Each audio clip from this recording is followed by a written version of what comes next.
इंसानी रिश्ते आईने में दिखते इंसान के अक्स की तरह होते हैं और वो उस कांच की तरह नाजुक भी होते हैं जो जरा सी ठेस से चूर चूर भी हो सकते हैं। और कांच के वो महीन टुकड़े सिर्फ उन रिश्ता खत्म करने वालों के दिलों को ही आहत नहीं करते, बल्कि हर उस इंसान के दिल और जीवन को लहूलुहान कर सकते हैं जो इन रिश्तों के हमसफर हमराही होते हैं। और ये पीड़ा किस कदर असहनीय हो जाती है, इसका एहसास सिर्फ उसे ही होता है जो इसे भुगत रहा होता है।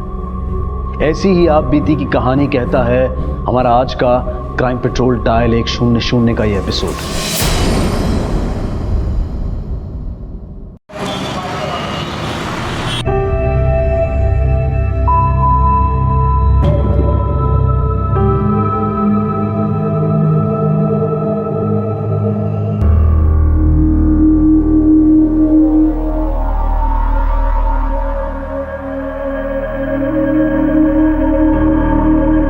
लक्ष्मी जल्दी हाथ चला, बहुत काम पड़े हैं। कर तो रही हूँ ना मैडम। लक्ष्मी ये क्या है, हाथ में जान नहीं है तेरे? फिर से कब तोड़ दिए? अरे मैडम जानबूझ के थोड़ी किया जो इतना बोल रही हो आप। अरे क्या झगड़ रहे हो तुम दोनों? रवि किसी भी वक्त सगाई के लिए आता होगा और अब तक कुछ भी तैयारियां नहीं है। अरे फटाफट हाथ चलाओ और कर लो, वो लोग आते ही होंगे ना अभी। और लक्ष्मी ये क्या, फिर से तूने कब तोड़ डाला? लक्ष्मी फिर से अगर तेरे हाथ से कुछ टूट गया ना तो तेरे पगार में से पैसे काट लूंगी। चलो निपट लो, वो लोग आते ही होंगे। मैं आती हूँ फटाक से।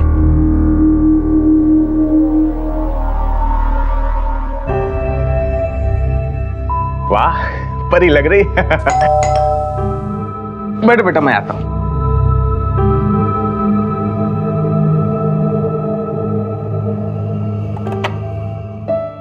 आइए। नमस्ते।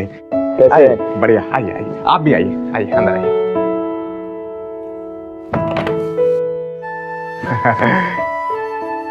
बहू ये मेरे दोस्त कैलाश जी, और भाई आप तो जानती है। नमस्ते। और दादा और वहीनी साथ में आने वाले थे, लेकिन वहीनी को काम निकला इसलिए नहीं आए। अरे कोई बात नहीं, भाभी नहीं आई तो, पर सगाई की अंगूठी तो नहीं घर पे भूल गए? ये क्या भूलने वाली बात है क्या दादा? नहीं, मैं खुद अपनी सगाई में भूल गया था। बाबा ने जो गालियां दी पूछो मत।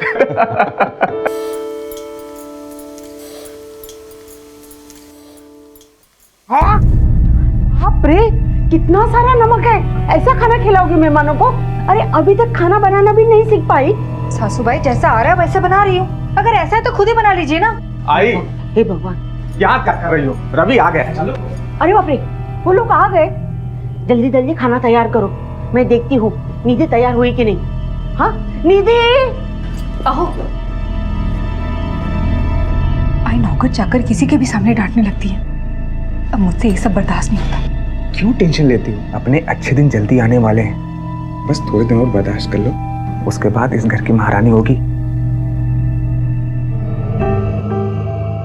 अरे निधि तो अभी तक तैयार नहीं हुई, वो लोग आ चुके हैं। बस आई 2 मिनट। जल्दी से तैयार हो जा। हाँ। और ये क्या, अरे रिया कुड़ी तो अब तक तैयार नहीं हुई। मैंने बोला था ना तुझे तैयार होने के लिए। जल्दी से तैयार हो जा और अपने भाई को भी तैयार करना। अजी मैंने ढूंढा था रेहान को, पर वो कहीं दिखा ही नहीं। कहीं नहीं दिख रहा है मतलब? कहाँ गया है वो? मम्मी मुझे नहीं पता वो कहाँ गया।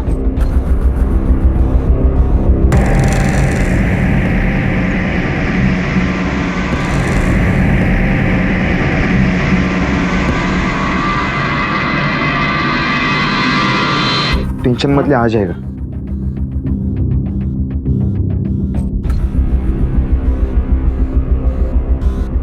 रिया, रेहान कहाँ गया है? मम्मी मुझे नहीं पता वो कहाँ गया। अरे ऐसे कैसे हो सकता है? रेहान को सब जगह ढूंढा, कहीं उसका पता नहीं चला। उसके दोस्तों से पूछा तो उनमें से किसी ने उसको सुबह से देखा तक नहीं।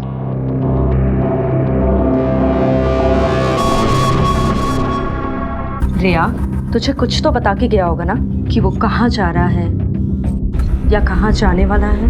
कल रात वो बोल रहा था कि वो यहाँ नहीं रहेगा, वो पापा के पास चला जाएगा।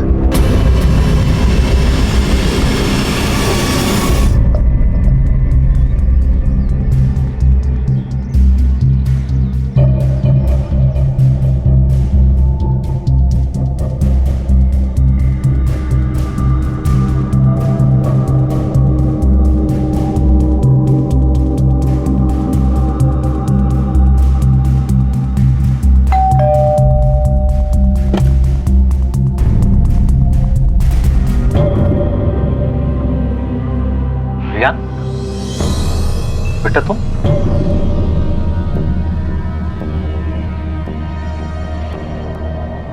तुम यहाँ क्यों आए हो?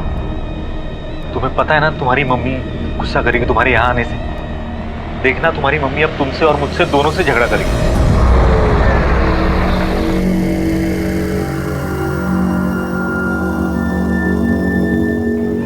बेटा तुम्हें यहाँ नहीं आना चाहिए था। मुझे उन लोग के साथ नहीं रहना, मुझे आपके साथ रहना है। बेटा कितनी बार समझाऊं तुम्हें, तुम मेरे साथ नहीं रह सकते। कोर्ट ने तुम्हारी कस्टडी तुम्हारी मम्मी को दी है, इसलिए। पापा मम्मी शादी कर रही है। हाँ, उस रवि के साथ कर रही है ना। पापा मम्मी हमें उन्हें पापा बोलने कहती है, लेकिन वो हमारे पापा नहीं है। आप हमारे पापा हो। मुझे उन लोग के साथ नहीं रहना। मुझे और ताया को अपने साथ रख लो प्लीज।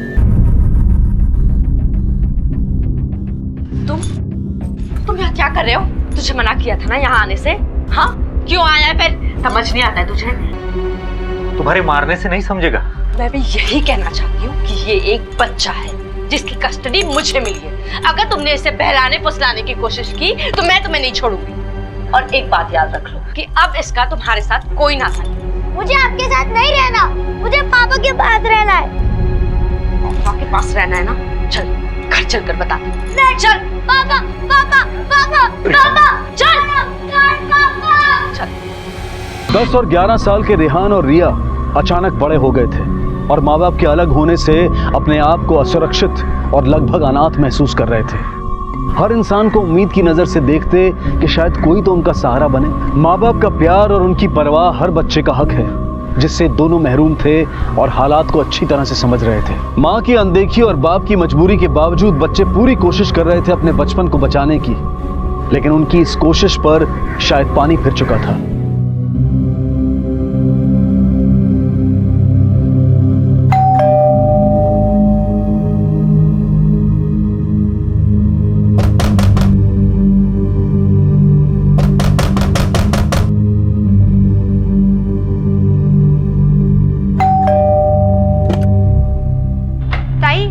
लगता है साहब कहीं बाहर गए।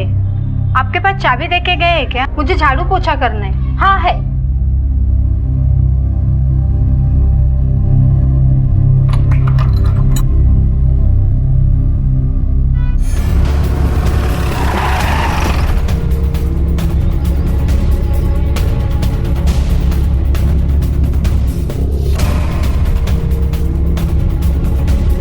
बॉडी को सबसे पहले घर में काम करने वाले भाई ने देखा था।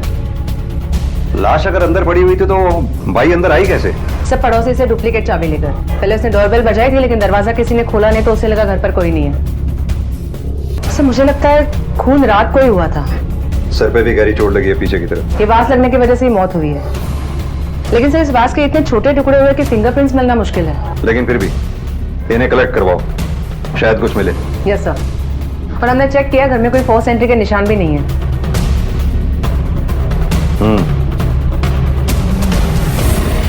लगता है कातिल इसका कोई जानकार था, तभी दरवाजे पे फोर्स एंट्री के निशान नहीं है। बिल्डिंग में सीसीटीवी है क्या? नहीं सर। एक काम करो सर, घर की अच्छी तरह से तलाशी लो, देखो क्या मिलता है।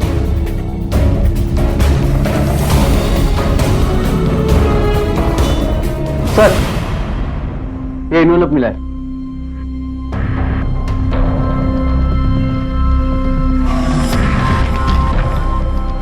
कोर्ट का नोटिस है सर। हो सकता है ये नोटिस ही इस कत्ल की वजह हो। एक काम करो मानसी, सर इसके पड़ोसियों से पूछताछ करो, पता करो ये अकेला रहता था या फैमिली के साथ। हाँ मैडम, मैंने ही बाई को चाबी दी थी। आशीष साहब कभी बाहर जाते हैं तो मेरे पास चाबी रख के जाते हैं बाई को झाड़ू पटका करने के लिए। वैसे मैडम बाई बहुत भरोसे वाली है, मेरे घर पे भी वही काम करती है। अच्छा, कल रात इनके घर से कोई चीखने चिल्लाने या झगड़े की आवाज सुनी? नहीं मैडम, कल तो नहीं, मगर 2 दिन पहले आशीष बाबू का झगड़ा हो रहा था। किसके साथ? उनकी बीवी निधि के साथ। बच्चों को लेके कुछ झगड़ा हो रहा था। अगर तुमने इसे बहलाने फुसलाने की कोशिश की तो मैं तुम्हें नहीं छोड़ूंगी। अच्छा, अगर ये शादीशुदा और बाल बच्चे वाला आदमी है तो उसकी फैमिली कहाँ है? डिवोर्स के पहले साथ में ही थी सर। बाद में निधि अपने बच्चों को लेके अपनी माँ के घर चली गई। डिवोर्स की कोई खास वजह? दोनों एक दूसरे पे शक करते थे। वो बोलता था तेरा चक्कर चल रहा है, ये बोलती थी तेरा चक्कर चल रहा है। जब बात खुली तो पता चला निधि का ही चक्कर चल रहा था। ये तो बेचारा बहुत शरीफ था। ये आशीष काम क्या करता था? निधि मैडम की दुकान में काम करते थे, पर जब से उनका तलाक हुआ है 6 महीने से घर पे ही थे। किस चीज की दुकान है उनकी? ज्वेलर्स का शॉप था, चामुंडा ज्वेलर्स के नाम से।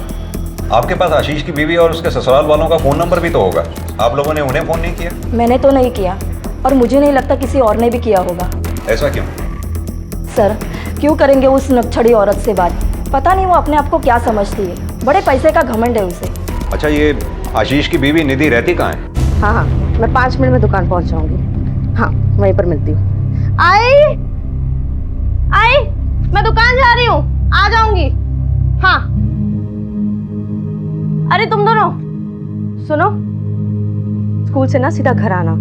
अगर उसके घर गए ना तो बहुत मार पड़ेगी। और तू देखना कि ये कोई गड़बड़ ना करे, नहीं तो तुझे भी सजा मिलेगी। मम्मी आशा मम्मी बहुत मारती है, कोई गलती नहीं करते फिर भी मारती है। अरे तूने कोई मस्ती की होगी तभी तुझे मार पड़ी होगी ना, ऐसे ही कोई बिना मतलब के नहीं मारता।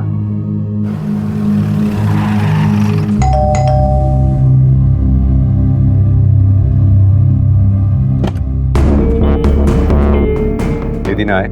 जी मैं ही हूँ, कहिए। आशीष देशमुख को जानती हैं? हाँ, वो मेरे एक्स हस्बैंड हैं। लेकिन आप ये सब क्यों पूछ रहे हैं? कल रात उनका किसी ने खून कर दिया।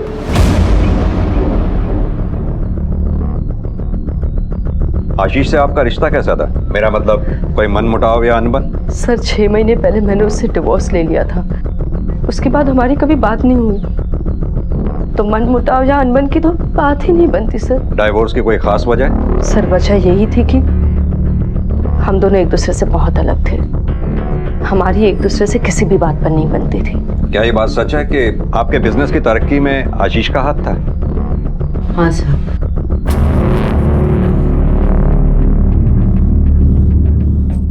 हाँ था सर, पर कुछ हद तक। हम सबने इस बिजनेस को बढ़ाने में खून पसीना एक किया है, और सबसे ज्यादा मेहनत तो मेरे भाई राजेश ने की है सर। आशीष तो सिर्फ एक एम्प्लॉय था। अगर बात इतनी सिंपल थी तो फिर आशीष अपना शेयर क्यों मांग रहा था? शेयर? कौन सा शेयर सर? उसने मुझसे कभी कोई शेयर की बात नहीं की। ये जानते हैं क्या? ये नोटिस की वो कॉपी है जो हमें आशीष के घर से मिली है, जिसमें साफ साफ लिखा है कि आशीष ने आपके बिजनेस को बढ़ाने में जो मेहनत की है उसके बदले में उसे शेयर चाहिए। और ये देखिए, ये है आपकी माँ के दस्तखत। आप ही के हैं ना ये? हाँ साहब। जब आपकी माँ ने ये नोटिस रिसीव किया तो ऐसा कैसे हो सकता है कि इसकी जानकारी आपको ना हो? एक मिनट सर। ओह, आप इसकी बात कर रहे हैं सर? हाँ सर, उसने ये नोटिस भेजा था और हमारा वकील उसका जवाब भेजने ही वाला था। सर, हमारा आज का नहीं पुश्तैनी बिजनेस है। वो 2 पैसे की मदद करेगा तो उसका शेयर कैसे बन जाएगा? तो ये बात है, ये बात आपको अच्छी नहीं लगी और इसी वजह से शायद आपने आशीष का कत्ल कर दिया। नहीं, मैंने मर्डर नहीं किया साहब। कहाँ थे आप उस वक्त जब आशीष का कत्ल हुआ? घर पे था साहब। और आप कहाँ थी? सर, मैं दुकान से 9 बजे निकलकर सीधा घर आ गई थी। ठीक है, जब तक ये केस सॉल्व ना हो जाए आप में से कोई भी हमसे पूछे बगैर ये शहर छोड़कर नहीं जाएगा। क्या हुआ निधि? आशीष को किसी ने। आप कौन? सर, मेरा नाम रवि है, निधि का मंगेतर। मिस्टर रवि, कल रात आप कहाँ थे? अपने घर तब। और आप लोग क्यों पूछ रहे हो? पूछना हमारा काम है। चलो।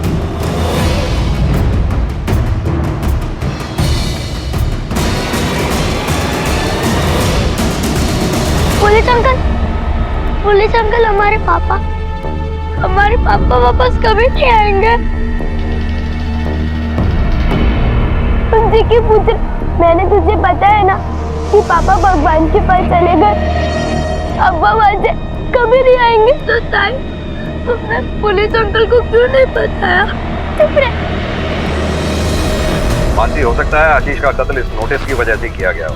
तलाक के बाद उसने अपनी मेहनत का हिस्सा मांगा हो जो इस परिवार वालों को अच्छा ना लगा हो, और इसी बात से नाराज होकर फैमिली के ही किसी मेंबर ने आशीष का कत्ल कर दिया हो। पर वो हो कौन सकता है? सर, मुझे लगता है ये काम रवि का भी हो सकता है। जवान आदमी है लेकिन फिर भी अपने से बड़ी उम्र की, तलाकशुदा और 2 बच्चों की माँ से शादी कर रहे हैं। वो निधि नहीं बल्कि उसके बिजनेस के लिए उससे शादी कर रहे हैं। जाहिर सी बात है आशीष का नोटिस उसे अच्छा नहीं लगा होगा। लेकिन निधि अकेली इस बिजनेस की हिस्सेदार नहीं है, उसका भाई भी तो है। लगता है फैमिली हमसे कुछ छुपा रही है। वरना माँ के इस तरह से हाँ कहने पर पूरी फैमिली चौंकती नहीं। एक काम करो, इस फैमिली का कच्चा चिट्ठा निकालो, जो भी सच है वो सामने आ ही जाएगा। Yes sir. वैसे तो सब लोग अच्छे हैं साहब, पर ये राजेश बाबू और उसकी बाइको है ना, एक नंबर के चैप्टर लोग हैं। वो आशा मैडम है ना, एक नंबर की निच्चड़ है। जैसे ही मेरा पगार होता है ना, तो 100 रुपये कमीशन के लिए मेरे सामने हाथ फैलाती है और ये बोलती है कि ये काम मुझे उसने दिलाया। अच्छा, ये निधि किस तरह की इंसान है? निधि मैडम तो अच्छी है, पर मालूम नहीं आशीष बाबू को उन्होंने क्यों खली पिली छोड़ दिया। आशीष बाबू तो बहुत अच्छे इंसान थे, अपने बच्चों को प्यार भी बहुत करते थे, लेकिन ये रवि है ना, मेरे को एकदम हटेला लगता है साहब। अब आप ही बोलो साहब, कोई अपने से बड़े उम्र के औरत के साथ शादी करेगा क्या, वो भी 2 बच्चों की माँ से? ठीक है, तुम जा सकती हो। हाँ साहब। मैडम, ये आशीष देशमुख की पोस्टमार्टम रिपोर्ट। सर,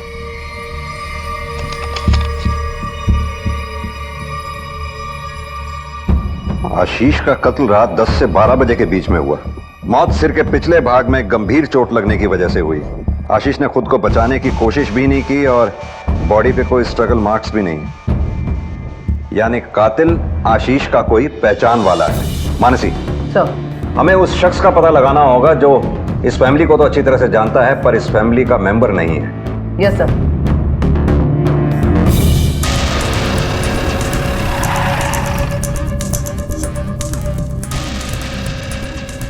इस दुकान का मैनेजर कौन है? जी मैं हूँ, कहिए। कितने साल से काम कर रहे हैं आप चामुंडा ज्वेलर्स में? 36 साल हो गए साहब। जब ये रघुनाथ जी ने पहली दुकान खोली ना, तब से। और वो आशीष, वो कब से काम कर रहा था? बहुत कम उम्र में आया था सर वो, करीब 20 साल हो गए। यानी आशीष और निधि के बीच अफेयर काम के दौरान हुआ?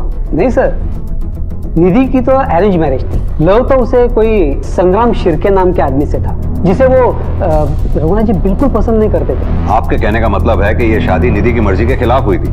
जी सर, आप ऐसा कह सकते हैं। वैसे रघुनाथ जी को निधि को उस संग्राम से अलग करना था।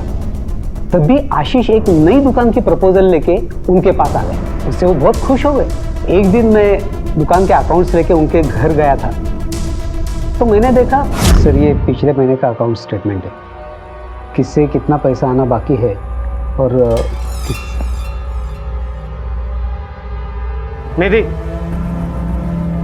एक मिनट, मैंने तुमसे कहा था ना, इतनी देर तक रात में मत घूमना। कहाँ से आ रहे हो इतनी रात को? पापा, वो तुम्हारी शादी होने तक तुम अब घर से बाहर पैर नहीं रखोगी, समझी?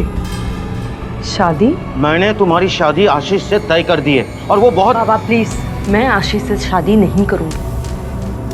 मैं सिर्फ संग्राम। अगर तुम्हारे मुंह से संग्राम का नाम दोबारा निकला और तुमने आशीष से शादी नहीं की, तो मैं तुम्हें जायदाद से बेदखल कर दूंगा। ह्या गोष्टीचा परिणाम झाला साहेब, और निधि ने चुपचाप आशीष से शादी कर दी।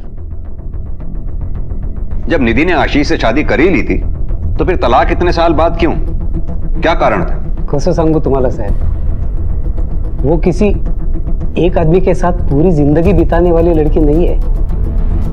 उसने ये शादी मजबूरी में तब तक चलाई जब तक रघुनाथ जी जिंदा थे, और उनके देहांत के बाद उसका रवि के साथ अफेयर शुरू हो गया। ये रवि काम क्या करता है? वो गोल्ड एजेंट है। हमारी दुकान के लिए जितने भी गोल्ड की जरूरत होती है वही सप्लाई करता है। ये निधि और रवि के अफेयर के बारे में आशीष जानता था? हाँ जानता था सर। निधि, कुछ तो शर्म करो। 2 बच्चों की माँ होकर तुम ये सब कर रही हो। सोचो बच्चों पे क्या असर पड़ेगा। बच्चों के लिए मैं ये सब भुलाने के लिए तैयार हूँ। तुम अपना काम करो, मेरा दिमाग मत खराब करो। अच्छा, मतलब तुम ऐसे नहीं मानोगे? मैं आज ही रवि को बोल दूंगा कि हम उसकी एजेंसी से गोल्ड नहीं लेंगे। तुम कौन होती हो ये डिसीजन लेने वाले?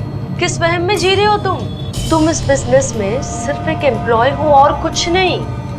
और मैं कोई तुमसे प्यार व्यार नहीं करती, ना ही तुम्हारे प्यार में पागल हूँ। ये तो बाबा ने मेरी शादी जबरदस्ती तुमसे करवा दी, और अब वो है नहीं, तो मुझे कोई नहीं रोक सकता। मुझे जो चाहिए मैं वही करूँ, समझ गए? आशीष बहुत शरीफ आदमी था सर। अच्छा, एक बात बताइए, ये निधि परसों रात दुकान से कितने बजे निकली थी? सर दुकान 9 बजे बंद होती है, तभी निकली थी। और ज्वेलरी की आप लोगों की कितनी दुकानें हैं? 3 दुकानें हैं सर, 2 यहाँ मुंबई में और एक नई मुंबई में। यहाँ की एक दुकान निधि संभालती है और दूसरा रवि। और वो नवी मुंबई वाली दुकान राजेश देखता है? राजेश कहाँ दुकान देखता है सर, उसको तो दुकान में एंट्री ही नहीं है। वो क्यों? जब रघुनाथ जी जिंदा थे, राजेश ने एक बहुत बड़ा गफला किया था सर। कैसा घपला?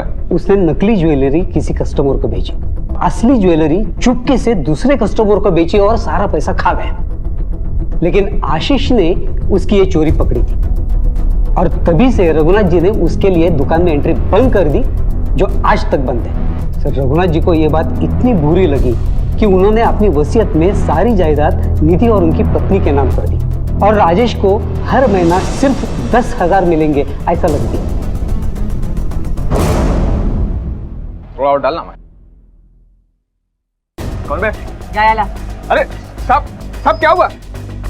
साहब मुझे यहाँ क्यों लेके आए? एक बात बता, ज्वेलरी की तुम्हारी 3 दुकानें हैं ना? हाँ साहब। कौन सी संभालता है? साहब मैं किसी भी चला जाता हूँ जिसपे निधि बोलती है। संभालना तो दूर, हमें यह भी पता है कि तीनों दुकानों में तेरी एंट्री तक बैन है, जिसकी वजह है आशीष। उसने तुझे चोरी करते हुए पकड़ लिया था, इसलिए तूने उसका कत्ल कर दिया है ना? साहब ये सच है कि उसकी वजह से मेरी एंट्री बंद है, लेकिन कभी मैं बदला लेने के बारे में सोचा तक नहीं साहब। आशीष उस रात मैं घर पे ही था, कहीं बाहर नहीं गया। मुझे लगता है कि कोई और है इसके पीछे। साहब कौन? रवि साहब। साहब रवि आदमी नहीं सांप है, वो हमारा बिजनेस हाँपना चाहता है।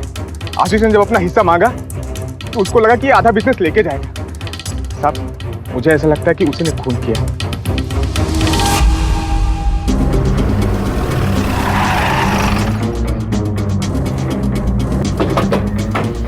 सर मुझे लगता है ये काम राजेश या रवि में से किसी का होगा, क्योंकि देखा जाए तो आशीष के मरने का बड़ा फायदा इन्हीं दोनों को है। एक काम करो मानसी, ये नाइक फैमिली और इस रवि के सबके फोन रिकॉर्ड्स और मोबाइल की लोकेशन निकालो, पता चल जाएगा कत्ल के वक्त कौन घर पर था और कौन बाहर। Yes sir. Police aunty, uncle मैं और मेरा भाई उस घर में नहीं रहना चाहते। लेकिन क्यों बेटा, वो तो आपकी मम्मी का घर है। अंकल उस घर में बहुत मार पड़ती। तुम इनकी चिंता क्यों कर रही हो? मैं हूं ना, मैं संभाल लूंगी, तुम बस अपने काम पे ध्यान। थैंक यू बहनी। देखो ना, इनके बाप ने इन्हें इतना बिगाड़ के रख दिया है कि इन्हें संभालना ही मुश्किल हो गया है, और ऊपर से टाइम भी नहीं है। तुम इन पर नजर रखना, हाँ प्लीज। और तुम दोनों मामी की हर एक बात मानना, ठीक है? खाना भी नहीं देती और हम दोनों भूखे रह जाते। मामी मामी मुझे भी ये पनीर वाली सब्जी दो ना। ये तुम दोनों के लिए नहीं, रूपाली के लिए है। जो मिला है चुपचाप खाओ, नहीं तो ये भी छीन लूंगी, समझे? बेटा ये सब कब से हो रहा है? जिस दिन से कोर्ट ने हमें मम्मी के साथ रहने को बोला, तब से मम्मी पापा का डिवोर्स हुआ है। तब से ये बात तुमने अपनी मम्मी को बताई क्यों नहीं? मम्मी अपनी शादी और दुकान के काम में इतनी बिजी कि वो हमसे बातें नहीं करती, बस हमें डांटती रहती है। मम्मा मामी बहुत मारती है, हमसे बहुत काम करवाती है और हमें खाना भी नहीं देती। अरे ये क्या बोल रहे हो निधि? तुम बिल्कुल सही बोल रही थी। इनके बाप ने इन्हें से बिगाड़ा ही नहीं, इन्हें झूठ बोलना भी सिखा रहा है। एक तो मैं इन दोनों से कितना प्यार करती हूँ, और ये दोनों है कि सासूबाई आप तो घर में रहती है ना, आपने देखा है कभी मैंने इनके साथ कुछ गलत किया हो? अरे मुझे क्या पता कौन किसके साथ क्या करता है, मैं तो अपने कमरे में रहती हूँ। क्या हो रहा है ये सब? निधि देखो, ये सारा नाटक ना अपने बाप के साथ रहने के लिए ये लोग कर रहे हैं, सब उसी ने सिखाया है। इसीलिए मैंने तुम्हें कहा था कि इन्हें हॉस्टेज छोड़ दो, 2 दिन में लाइन में आ जाएगी, वरना आशीष भी इन्हें। हम हॉस्टल नहीं जाएंगे और हमारे पापा को भी कुछ मत कहना। वही इन दोनों को कमरे में बंद कर दो, कितना भी रो, कितना भी किरकिराए, इन दोनों को खोलना मत जब तक मैं नहीं आती। आपके पापा कैसे? अंकल हमारे पापा बहुत अच्छे थे और हमसे बहुत प्यार करते थे, पर वो भी कभी नहीं आएंगे। पानी नहीं जी अंकल, अब मुझे घर जाना, देर हो गई तो मामी बहुत मारेगी।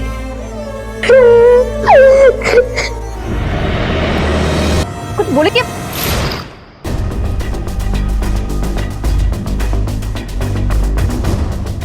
सर ये दोनों बच्चे बहुत ही शरारती हैं, बहुत ही बिगड़े हुए हैं। लेकिन इसका ये मतलब हरगिज नहीं कि आप इन्हें मारें। आप जानती हैं, अगर ये बच्चे आपके खिलाफ पुलिस कंप्लेंट कर दें तो हम आपको चाइल्ड टॉर्चर के केस में गिरफ्तार कर सकते हैं। आइंदा ऐसा ना हो, ये आपको पहली और आखिरी वार्निंग है। जी सर। और आप, कोर्ट अक्सर माँ को बच्चों की कस्टडी इसलिए देती है क्योंकि माँ बच्चों की देखभाल बेहतर तरीके से कर सकती है। आपके केस में तो बिल्कुल उल्टा ही है। आपने तो पलट कर देखा तक नहीं कि आपके बच्चे किस हाल में जी रहे हैं।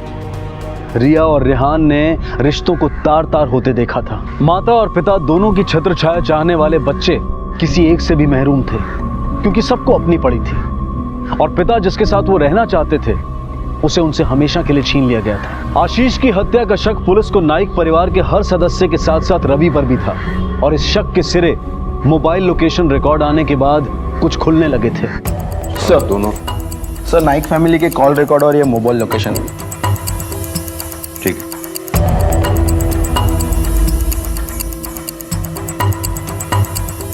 मोबाइल की लोकेशन के मुताबिक तो सिर्फ निधि और रवि ही आशीष के कत्ल के वक्त उसके घर के आसपास मौजूद थे। एक काम करो मानसी, ये निधि और रवि दोनों को उठाओ। अब ये खुद ही बताएंगे कि इन्होंने ये काम को अंजाम कैसे और क्यों दिया। Yes sir. निधि, ये चाय पी लो। नहीं चाहिए मुझे तुम्हारी हाथ की चाय। ले जाओ सर।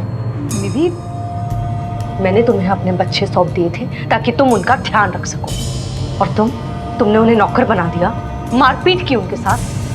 बहनी, शर्म नहीं आई तुमको?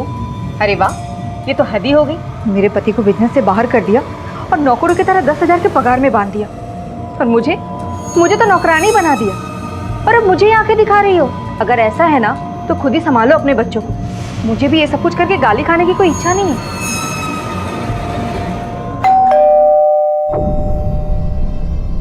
मिस निधि जी, तुमने तो कहा था जिस रात आशीष का खून हुआ था उस रात तुम 9 बजे दुकान से निकलने के बाद घर पर ही थी। जी हाँ, मैं दुकान से निकलने के बाद घर पर ही थी। तुम्हारा मोबाइल लोकेशन आशीष का घर दिखाई दे रहा है। अगर तुम घर पर ही थी तो शायद तुम्हारा मोबाइल अकेले गया होगा आशीष के घर। चलो गाड़ी में बैठो। गाइला चलो। और मैडम, अब इसे कहाँ लेके जा रही हो? मम्मी मम्मी मम्मी, आज पुलिस आंटी मम्मी को कहाँ ले गई? ये देखिए, आपके बजट में और मजबूत भी है। चलो, आपको बड़े साहब ने पुलिस स्टेशन में बुलाया है। मैं और निधि आशीष को मिलने गए थे मैम, लेकिन मैं नीचे था और सिर्फ निधि ऊपर चली गई उससे मिलने। सुनो, मैं उससे मिल के आती हूँ। मैं भी आता तुम्हारे साथ। उस आदमी का क्या भरोसा, तुम्हें कुछ किया था? अरे नहीं नहीं, तुम टेंशन मत लो, वो ऐसा आदमी नहीं है, वो ऐसी कोई हरकत नहीं करेगा। ठीक है, 10 मिनट के अंदर वापस नहीं आए तो मैं ऊपर जाऊंगा। ठीक है। क्यों गई थी तुम आशीष के घर? उसके भेजे नोटिस के बारे में बात करनी। मैं उसे समझाने गई थी कि उसका उसमें कोई शय नहीं बनता, और मुझे लगा था कि वो समझ जाएगा, लेकिन सर जब मैं वहां पहुंची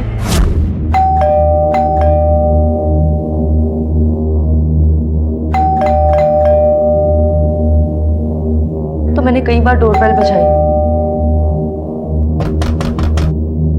लेकिन उसने दरवाजा नहीं खोला। तो मैंने अपनी डुप्लीकेट की से दरवाजा खोला, और सर जब मैं अंदर गई तो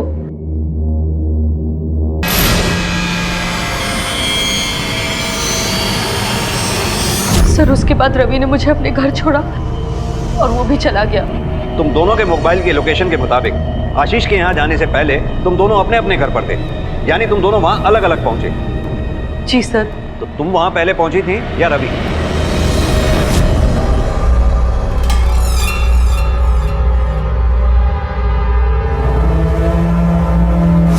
इसका मतलब रवि तुमसे वहां पहले पहुंच चुका था। जी। साहब मेरे कूद गया। बोलो। साहब निधि से सिर्फ 10 सेकंड पहले मैं वहां पे पहुंचा था। मैंने सचमुच कुछ नहीं किया। मैं नहीं मारा आशीष को। झूठ सच का पता हम लगा लेंगे, तू बस अपनी फिक्र कर। बैठा के रखो इसे और इसकी मैडम को भी। साहब प्लीज। सर मुझे लगता है ये खून इन्हीं में से किसी एक ने या फिर शायद दोनों ने मिलके किया होगा। हमें गुमराह करने के लिए झूठी कहानी बता रहे हैं। हो सकता है।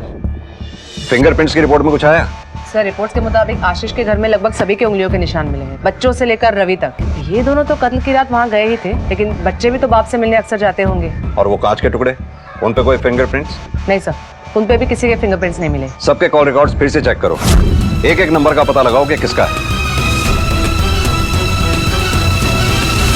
सब निधि के कॉल रिकॉर्ड्स में एक नंबर मिला है जिस पर 2 दिन पहले तक दिन में 2 से 3 बार बात हुई है। पता किया नंबर किसका है? यस सर, संग्राम शिर्के का है। संग्राम शिर्के? निधि की तो अरेंज मैरिज थी, लव तो उसे कोई संग्राम शिर्के नाम के आदमी से था। ये तो निधि का पहला बॉयफ्रेंड है। यस सर, मुझे लगता है निधि ने उसी की मदद लेके आशीष का खून किया होगा। पॉसिबल है। एक काम करो, ये संग्राम शिर्के का एड्रेस निकालो, पता करते हैं निधि के पास से प्रेजेंट में अचानक आया कैसे। Yes sir.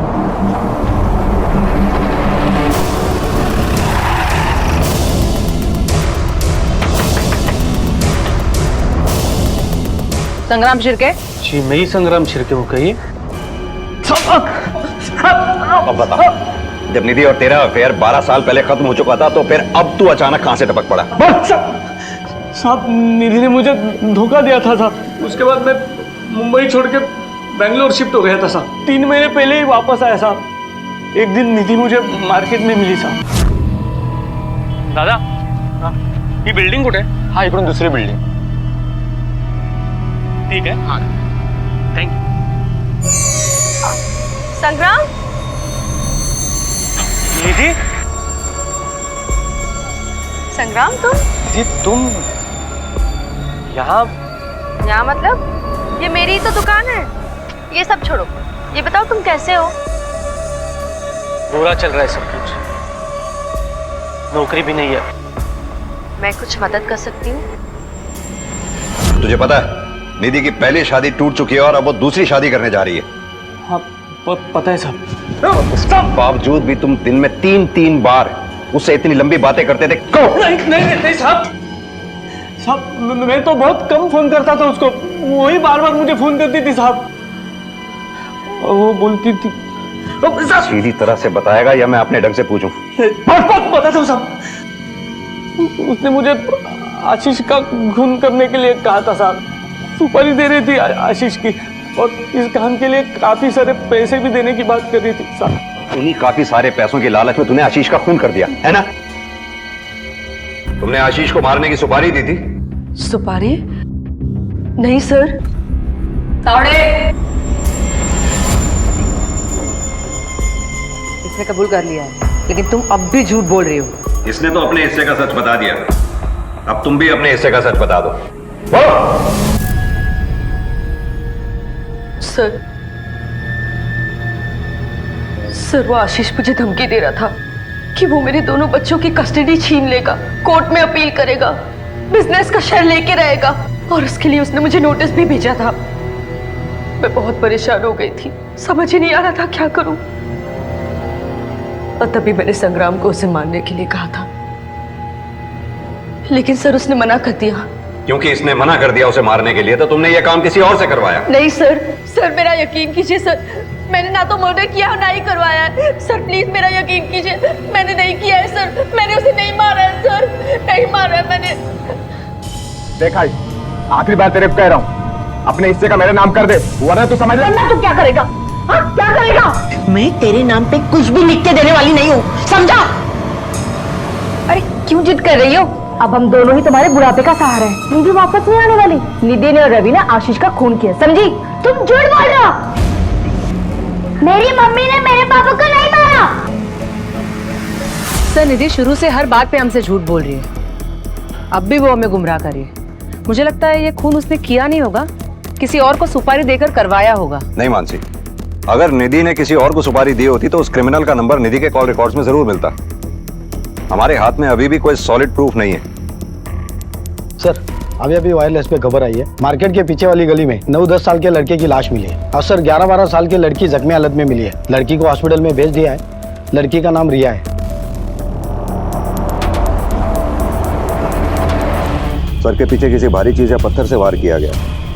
एक काम करो, जरा आसपास अच्छी तरह से छानबीन करो, देखो कोई मर्डर वेपन मिलता है क्या।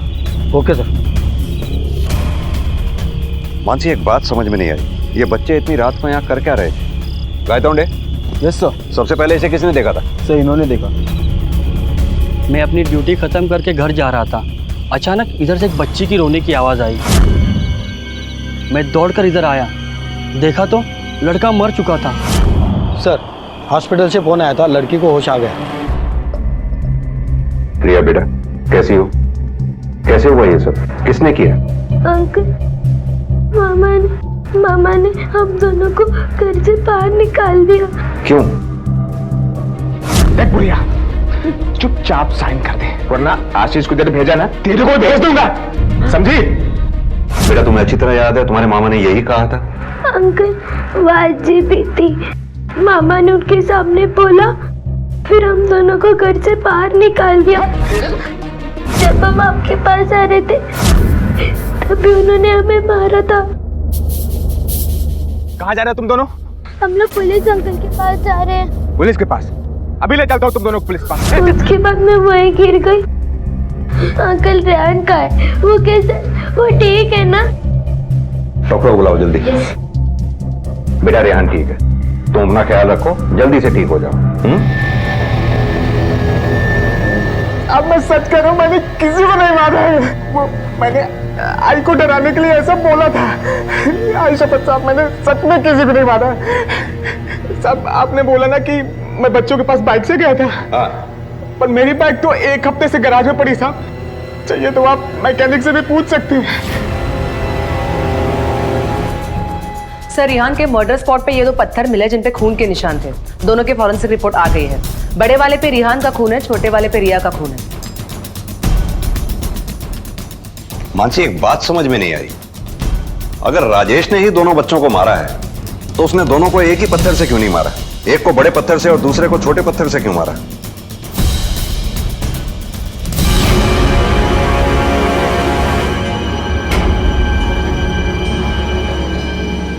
रेहान का वो कैसा?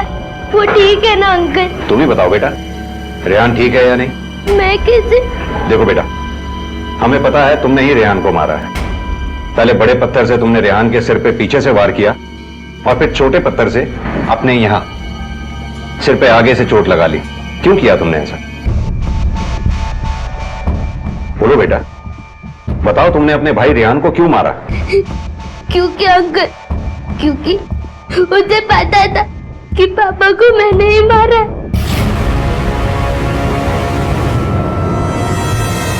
रेहान, हमें पुलिस अंकल को बताना होगा कि मामा ने पापा को मारा है। मामा ने पापा को नहीं मारा ताई। मामा ने नहीं मारा तो किसने मारा? तुमने मारा ताई। रेहान को पता था कि मैं चुपके पापा से मिलने गई थी। वापस आकर जब मैं खून वाले हाथ धो रही थी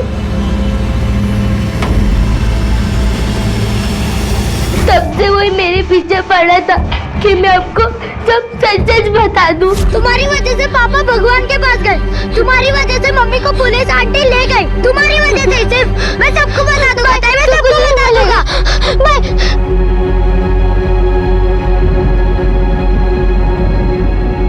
लेकिन बेटा तुमने अपने पापा को क्यों मारा? क्योंकि मैं और रेहान पापा के साथ रहना चाहते थे, पर वो हमें अपने साथ भी नहीं रखना चाहते थे। पापा, हमें आपके साथ रहना है। नहीं, ये नहीं हो सकता। अब तो तुम्हारी मम्मी तुम्हें मेरे पास भेजेगी ना, तो भी मैं तुम्हें अपने साथ नहीं रहने दे सकता। मेरी भी कोई जिंदगी है, मैं तुम दोनों का बोझ अपने सर पर नहीं ढो सकता। तुम यार जाओ प्लीज, चलो जाओ। कुछ नहीं मेरे पास तुम्हें देने के लिए, जाओ।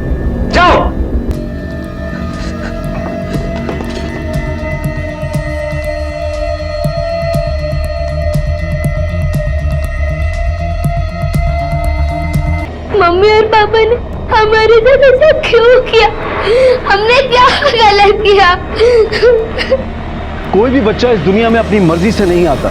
ये फैसला उसे जन्म देने वाले माँ बाप लेते हैं। तो फिर वो क्यों उस माली की तरह से हो जाते हैं जिसने अपनी खुशियों के लिए फूल तो उगाए, लेकिन एक दिन उन्हें छोड़कर चलता बना और उन फूलों को सूखी झाड़ियों में तब्दील कर गया। ऐसे ही फूल से कांटा बन गई थी रिया, और वो सब आजाद थे जिन्होंने उसे अपराधी बनाया था। क्योंकि रिया एक 11 साल की नाबालिग बच्ची थी, इसलिए उसे बाल सुधार गृह में भेज दिया गया और उसकी काउंसलिंग की जा रही है। बच्चे कल का भविष्य होते हैं, और यह भविष्य कैसा होगा इसके जिम्मेदार होते हैं उनके अभिभावक। इसलिए बेहद जरूरी है कि हम सिर्फ अपनी खुशी के बारे में नहीं बल्कि अपने कर्तव्यों के बारे में भी सोचें। कई बार किसी करीबी लक्ष्य की फिराक में हम बड़े लक्ष्य को नजरअंदाज कर बैठते हैं।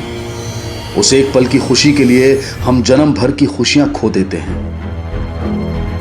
बिना सोचे समझे जल्दबाजी में उठाए कदम अक्सर बहक जाते हैं और पछतावा वो बीज है जिससे अक्सर अपराध के पौधे जन्म लेते हैं।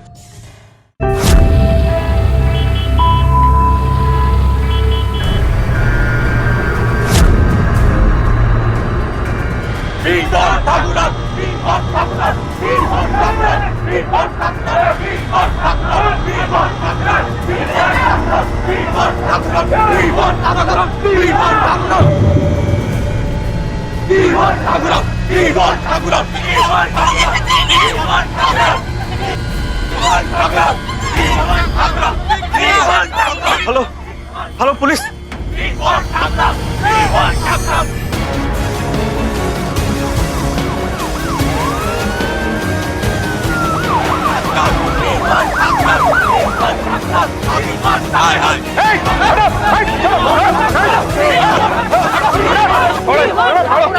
भागो यहाँ से। सर ऐसा नहीं मानेंगे, इन्हें डिटेन करना होगा। सर मैं स्टूडेंट यूनियन का हेड हूँ और ये हम स्टूडेंट और टीचर के बीच का मामला है। आप लोग इसमें मत पड़े तो बेहतर होगा। जितनी तेरी एज है ना उससे ज्यादा पुलिस डिपार्टमेंट का एक्सपीरियंस है मेरे पास। चुपचाप खड़ा रहे। राजेश इनकी फैमिली को घर पहुंचाओ। ठाकुर सर ये क्लास अभी डिसमिस नहीं हुई है। हम लोग वापस आकर आपकी क्लास लेंगे और ये मत सोचना इन पुलिस वालों को बुलाकर आप बच गए हो। चलिए आप चलिए प्लीज चलिए। कहते हैं कि हमारे जीवन में शिक्षक का महत्व माता पिता से भी ऊंचा होता है। माता पिता से हमें जिंदगी तो मिलती है लेकिन जिंदगी जीने का तरीका हमें हमारे शिक्षक ही सिखाते हैं। मनमुटाव या तनाव रिश्ते में आम सी बात है। विचारों के मतभेद इस तनाव का मुख्य कारण बनते हैं। लेकिन जहां पर रिश्तों की अहमियत इस अहंकार से ज्यादा हो वहां रिश्ते संभल ही जाते हैं। और ऐसे छोटे मोटे मनमुटाव छात्रों और शिक्षकों के बीच भी देखने को मिलते हैं। लेकिन मुंबई के कांदीवली के इस कॉलेज में ऐसा क्या हुआ था कि जिसकी वजह से मर्यादा और तहजीब की सारी सीमाएं लांघ दी गई? आखिर क्यों कुछ बच्चे अपने कॉलेज के प्रिंसिपल के साथ इस तरह बर्ताव कर रहे थे, उन्हें सबके सामने बेइज्जत कर रहे थे?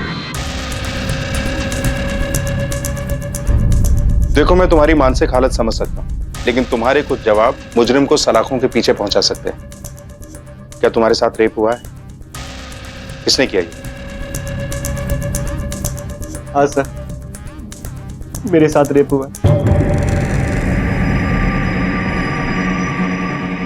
सर ठाकुर सर ने मेरे साथ रेप किया सर। उस रोज हम ठाकुर सर से हॉस्टल के रूम में क्लास ले रहे थे। x plus y plus x plus y is equal to 180. So 2x plus 2y is equal to. Hello नहीं हम अभी नहीं पाएंगे, हम पढ़ रहे। सॉरी सर वो दोस्त बाहर बुला रहे हैं क्रिकेट प्रैक्टिस के लिए। एक बात बताओ, तुम दोनों को स्कॉलरशिप चाहिए या खेलकूद में करियर करना है? तुम दोनों के घर वालों ने तुमको अब तक बहुत मुश्किल से पढ़ाया है। अब इससे आगे शायद तुम्हारे घर वालों को तुम्हें पढ़ाना मुश्किल होगा, तो तुम्हें मन लगा के पढ़ना होगा, स्कॉलरशिप लेनी होगी, तो ही ये पॉसिबल है। तो मन को पढ़ाई के अलावा और किसी भी चीज में मत लगाना प्लीज। थोड़ी देर बाद सर राघव वहां से चला गया और ठाकुर सर ने मुझसे वहीं रुकने को कहा। सर उन्होंने कहा कि एक चैप्टर और खत्म करो। क्या है सर? वो कॉल आया था। क्यों डिस्टर्ब कर रहे हो बार बार? तुम्हें जाना है कहीं? जाओ। तुम कहाँ जा रहे हो? बैठो बैठो यहाँ। सर पर चैप्टर तो सर पूरा हो गया। मैं कुछ इंपॉर्टेंट बता रहा हूँ ना। सर मुझे अंदाजा ही नहीं था कि ठाकुर सर उस रोज मुझे किसी खास मकसद से रुकने को बोल रहे हैं। थोड़ी देर बाद सर वो मेरे पास आए और सर मुझे बिल्कुल अजीब ढंग से सर छूने लगे थे सर। तो क्या है ये? लिखो लिखो तुम लिखो। सर ये क्या कर रहे हैं आप? स्कॉलरशिप चाहिए ना? हाँ सर पर स्कॉलरशिप नहीं मिलेगी ना तो फैमिली का ध्यान कैसे रखोगे? उनकी तो उम्मीदें है ना तुम पर। प्लीज सर क्या करे सर? सर क्या करे?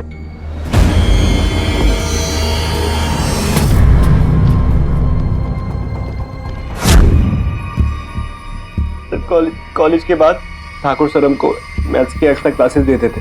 सर मेरा मैथ्स वीक है और ठाकुर सर हमारे मैथ्स के टीचर भी हैं। और सर कभी कभी राघव और मैं भी उनसे क्लासेस लेते थे साथ में। सर कभी हॉस्टल के रूम में और कभी वो अपने घर पर हमको क्लासेस देते थे। तुमने पुलिस कंप्लेंट क्यों नहीं की?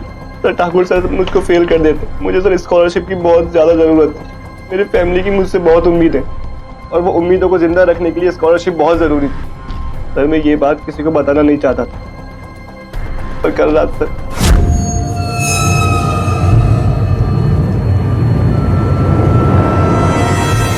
छोड़ उसको। ये तू क्या कर रहा है यार? तू पागल हो गया क्या? और तू रो क्यों रहा है? अमित कुछ बोलेगा, ये रोते ही जाएगा। प्रिंसिपल सर, क्या हुआ है भाई? प्रिंसिपल सर ने मेरे साथ रेप किया है। क्या? सर अगर आप नहीं आते ना तो हम उसे नंगा करके गधे पर बैठा कर पूरी कॉलेज घुमाते। हमारे बचपन में एक सब्जेक्ट होता था सोशल साइंस, कभी नहीं पढ़ा क्या? पढ़ा है सर। तो उससे ये नहीं सीखा कि कुछ भी हो जाए कानून को अपने हाथ में नहीं लेना चाहिए, वरना तुम में और मुजरिम में क्या फर्क रह जाएगा? राजेश अमित को मेडिकल चेकअप के लिए लेके जाओ।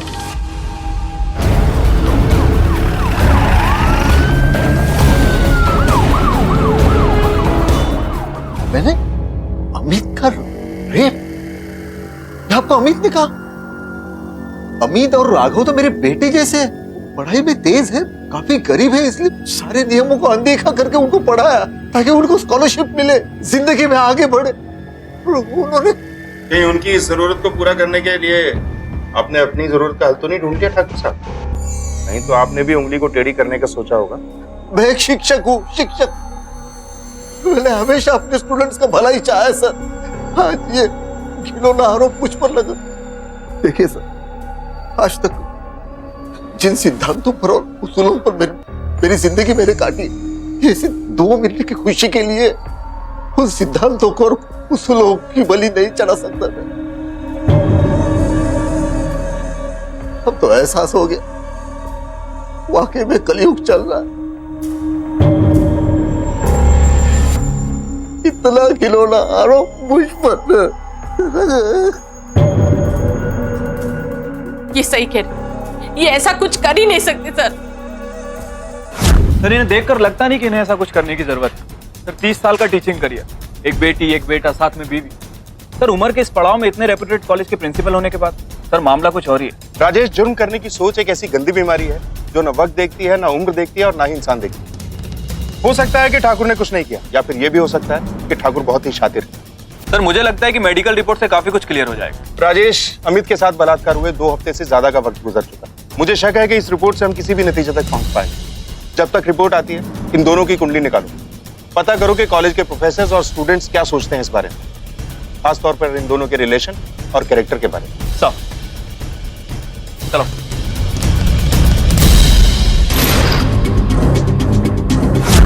सर ठाकुर सर और मैं एक साथ 16 सालों से पढ़ा रहे हैं। हमारा परिवार भी इतने ही सालों से एक दूसरे को जानता है। मुझे लगता है इतने साल काफी होते हैं किसी को समझने के लिए, और मुझे बिल्कुल नहीं लगता कि ठाकुर सर ऐसा कुछ करेंगे। सर मैं 100% कह सकता हूँ सर, ठाकुर सर ऐसा सब कर ही नहीं सकते। इवन सर उनके जैसा प्रिंसिपल तो किसी और कॉलेज में होगा भी नहीं। हमारा क्या कहना? सर मुझे तो वो बहुत स्ट्रिक्ट लगते थे। मैंने सुना है कि वो स्टूडेंट्स को ऑफिस में बुला के स्ट्रिक्टली पनिश करते थे, और सर स्टूडेंट्स वहाँ घंटों कान पकड़कर बैठे होते थे। कभी देखा है उन्हें किसी को पनिश करते हुए? नहीं सर, मैंने तो बस सुना है।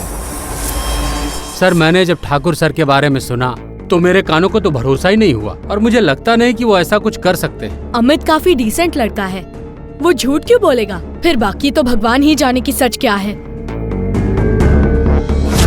सर मैं यहाँ का सबसे ओल्ड स्टूडेंट हूँ। जितना उस ठाकुर को या बाकी के प्रोफेसर्स को मैं जानता हूँ ना, उतना कोई और नहीं जानता। सर वो ठाकुर एक नंबर का। पास संभाल के जुबान पे लाना। मैं तेरा टीचर नहीं हूँ जो केवल तुझे मुर्गा बना के छोड़ दूंगा। Sorry sir.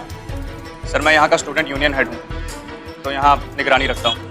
वैसे सर मैंने एक बात हमेशा देखी है, ठाकुर सर उन बच्चों पर कुछ ज्यादा ही मेहरबान होते हैं जो थोड़े गरीब हैं। आप समझ रहे हैं ना सर मैं क्या कहना चाहता हूँ?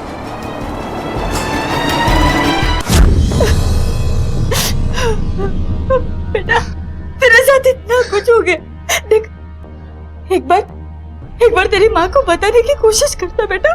काकी, आप लोगों की टेंशन और स्कॉलरशिप के चक्कर में इसने किसी को कुछ नहीं बताया। वो तो अच्छा था कि मैं सही समय पर रूम पर पहुंच गया। बेटा पर बोल रहा था ना कि प्रिंसिपल साहब बहुत अच्छे हैं, तेरी मदद करते हैं। मुझे नहीं पता था माँ कि ये सब हो जाएगा। मुझे तो बस स्कॉलरशिप चाहिए थी। मुझे और पढ़ना है माँ। उस प्रिंसिपल ने हमारी गरीबी का बहुत फायदा उठा लिया। तू चिंता मत कर, हाँ? तू चिंता मत कर।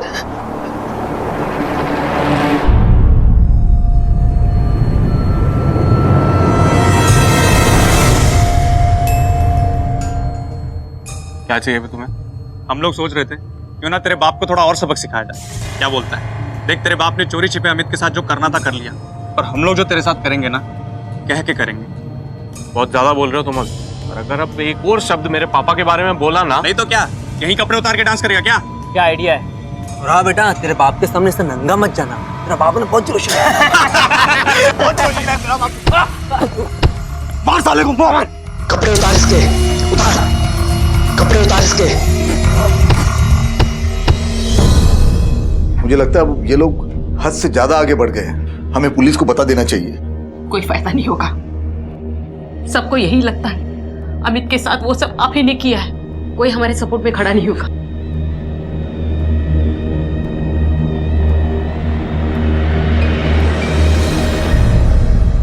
सर, ये रही अमित की मेडिकल एग्जामिनेशन रिपोर्ट। सर, इस रिपोर्ट के मुताबिक अमित के प्राइवेट पार्ट पर ऐसे मार्क्स मिले हैं जिससे प्रूफ होता है कि अमित के साथ रेप हुआ है। लेकिन सर, घटना 2 हफ्ते पुरानी है। इससे कंफर्म नहीं हो पा रहा है कि रेप ठाकुर ने किया या किसी और ने।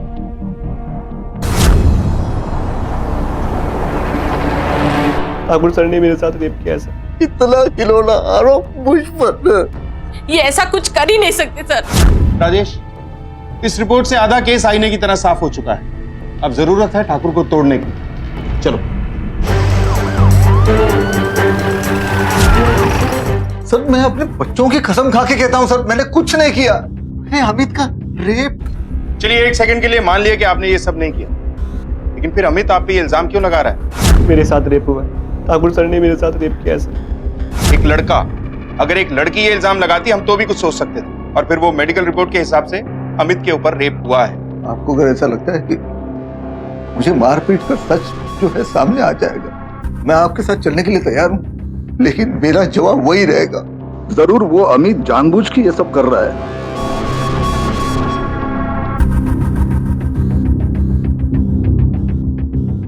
ठाकुर साहब, आप में और अमित में पास में ऐसा कुछ हुआ था जिसका मलाल अब तक उसके दिल में हो, और जिसका बदला लेने के लिए वो इस लेवल तक जा सकता है?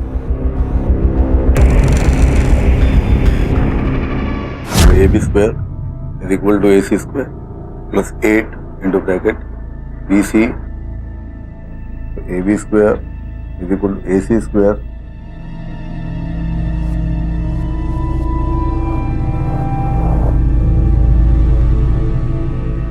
upon 2 BC square upon 2। पढ़ाई पे ध्यान दो। Yes sir.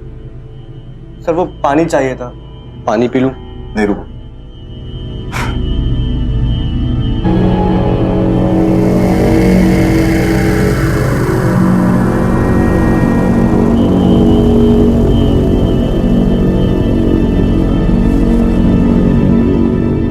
लो।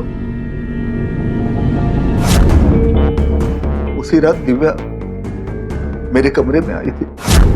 ये लड़का यहाँ पढ़ने आता है या ये सब करने आता है? देखिए, इन लोगों पर मेहरबानी करने की कोई जरूरत नहीं है। ये लोग तो जिस थाली में खाते हैं उसी में छेद करते हैं। रजनी, शांत हो जाओ। दिव्या, तुम्हारे दिल में अमित के लिए कुछ है? बिल्कुल नहीं पापा। डॉक्टर बनने से पहले मैं इन सब चीजों के बारे में सोच भी नहीं सकती। ये तुम्हारे बुक रखो। इसका इस्तेमाल सिर्फ पढ़ाई के लिए करना। ये तुम्हारी उम्र नहीं है ये सब चीजें करने की। और तुम्हारी तसल्ली के लिए एक बात बता दूं, दिव्या को तुम में कोई इंटरेस्ट नहीं। उसे अपना करियर और अपनी पढ़ाई, इन चीजों पर ही कॉन्सेंट्रेट करना है। Let her do that. जाओ, क्लास में जाओ। क्या सच में प्रिंसिपल ठाकुर ने अमित के साथ दुष्कर्म किया था, या कुछ ऐसा था जो अभी सामने आना बाकी था? आखिर क्या था इस घिनौने अपराध के पीछे का सच? अमित, इस केस में तुम्हारा बयान सबसे इंपॉर्टेंट है। तुम्हारा एक बयान गुनहगार को सजा भी दिला सकता है और किसी बेगुनाह को बेवजह फंसा भी सकता है। क्या सच में प्रिंसिपल ठाकुर ने तुम्हारे साथ रेप किया? हाँ सर, उन्होंने ही मेरे साथ ये सब किया। झूठ तो नहीं बोल रहे? सर, मैं झूठ क्यों बोलूंगा? हो सकता है तुम अपने प्रिंसिपल से बदला लेना चाहते हो, क्योंकि हमें पता चला है कि तुम अपने प्रिंसिपल ठाकुर की बेटी दिव्या को पसंद करते हो। सर वो पानी चाहिए था सर, पर उस बात को तो काफी वक्त हो चुका है और उस बात का इस बात से कोई लेने देना नहीं। कभी कभी अतीत के जख्म वर्तमान के नासूर बन जाते हैं और इसी नासूर का दर्द हमें कुछ भी करने के लिए मजबूर कर देता है। सर पर मेरे मामले में ऐसा कुछ भी नहीं हुआ था। जब ठाकुर सर को इस बारे में पता चला तो उन्होंने मुझ पर गुस्सा नहीं किया, उन्होंने समझाया मुझे। अमित, ये तुम्हारी उम्र नहीं है ये सब चीजें करने की। और तुम्हारी तसल्ली के लिए एक बात बता दूं, दिव्या को तुम में कोई इंटरेस्ट नहीं। फिर उसके बाद मेरा पूरा ध्यान स्कॉलरशिप पर था। सर मैंने रेप वाली बात झूठ नहीं कही। सच और झूठ की पड़ताल हम कर रहे हैं। फिलहाल तुम जा सकते हो। Thank you sir.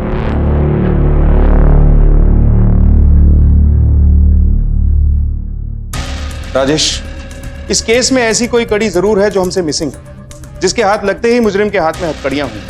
हमें इस केस को और भी डीपली समझने की जरूरत है। ऐसा करते हैं कि कॉलेज और उसके आसपास के एरिया और कॉलेज से जुड़े हर शख्स से पूछताछ करते हैं। जिस शाम अमित के साथ ये सब कुछ हुआ, किसी ना किसी ने कुछ तो जरूर देखा हो। Yes sir.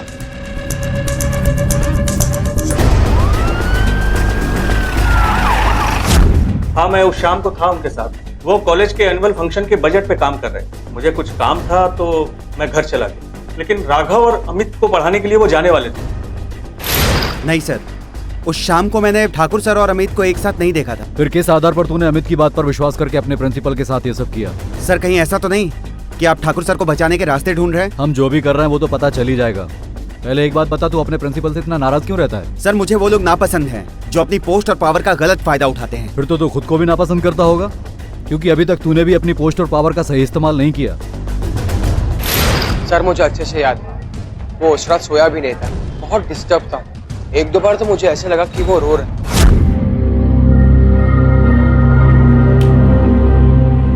अमित, क्या हुआ रे? तू रो रहा है क्या? नहीं, तू थोड़ा जुकाम हो गया है, तू लाइट ऑफ कर दे। इधर देख, कुछ छिपा रहे ना तू? कुछ नहीं हुआ है, तू लाइट ऑफ कर देना। राघव के बयान से तो ये लग रहा है कि प्रिंसिपल ने अमित का रेप किया। कहीं यही वो वजह तो नहीं कि अमित श्योर था कि ये स्कॉलरशिप उसे ही मिलेगी? स्कॉलरशिप चाहिए ना? हाँ सर, पर स्कॉलरशिप नहीं मिलेगी ना तो फैमिली का ध्यान कैसे रखोगे? लेकिन सर, अगर अमित का लक्ष्य स्कॉलरशिप ही होता तो बाद में प्रिंसिपल का नाम क्यों लेता? किसी और का भी तो नाम ले सकता है। ठाकुर सर ने मेरे साथ रेप किया है सर। अभी काफी कुछ सामने आना बाकी है राजेश। हाँ, इतना सब कुछ होने के बाद भी उन सबको लगता है कि मैं झूठ बोल रहा हूँ। मैं अब वहां नहीं जाऊंगा। नहीं जाएगा मतलब? तेरे बाबा की तरह 8,000 की नौकरी करेगा तू? अभी तुझे पता है ना, यही मौका है जब तू पढ़ लिख कर कुछ बन सकता है। अगर ये मौका गया ना तो तू कुछ नहीं बन पाएगा। और तू ही बता, तेरे चाचा के आम कितने दिन तक और रहेंगे? तो मैं क्या करूंगा? मैं फिर से वहीं जाऊं जहां मेरे साथ इतना सब कुछ हुआ। जितना बर्दाश्त होना था मैंने कर लिया। अमित, इन दोनों की तरफ देख। तू ऐसे हिम्मत हार जाएगा तो कैसे चलेगा? देख, मैं आज से तुझे कुछ नहीं बोलूंगी, सिर्फ इतना बोलूंगी कि इन दोनों की किस्मत अब तेरे हाथ में है। देख अमित, काकी सही कह रही है, तुझे कॉलेज वापस चलना चाहिए तो आज नहीं मंडे को आ। और तू हिम्मत मत हार यार। क्या अमित के सीने में कोई ऐसा राज दफन था जिसे वो अब तक बाहर नहीं ला पाया था? या फिर सच में प्रिंसिपल ठाकुर ने अपनी पावर का गलत इस्तेमाल करते हुए अमित को अपना शिकार बनाया था? इस केस के सभी पात्र पुलिस की रडार पर थे। कॉलेज स्टूडेंट यूनियन लीडर देव से लेकर प्रिंसिपल ठाकुर और अमित से जुड़े हर शख्स पर पुलिस की नजर थी। देव की हरकतों की वजह से प्रिंसिपल ठाकुर का परिवार काफी परेशान था।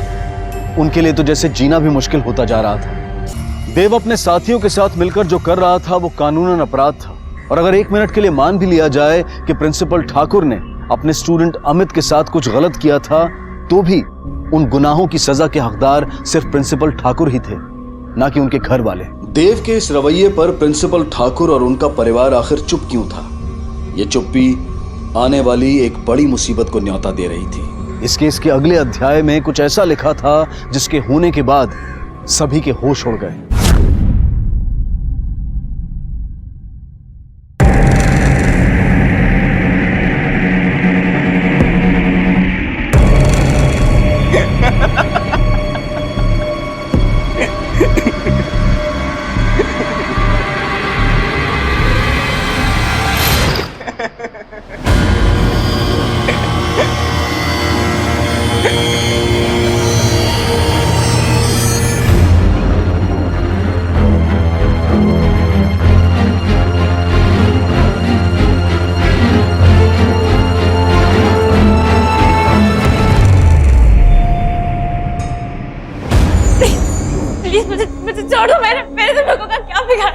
अकड़ है तेरे बाप में। अब पता चलेगा तेरे बाप को कि इज्जत उठना क्या होता है। अब तेरे बाप की सारी अकड़ निकल जाएगी। देखिए, अपनी नहीं तो अपने बच्चों के फ्यूचर की तो सोचिए। इस शहर में हमारी जितनी बदनामी होनी थी हो गई।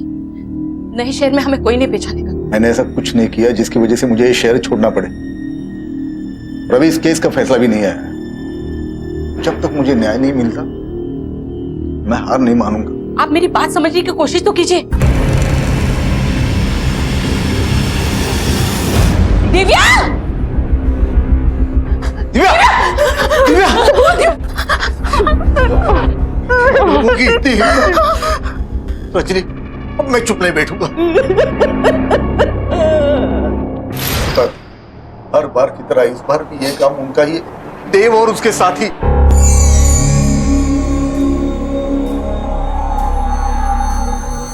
दिव्या, बेटा हम आपका स्टेटमेंट ले सकते हैं?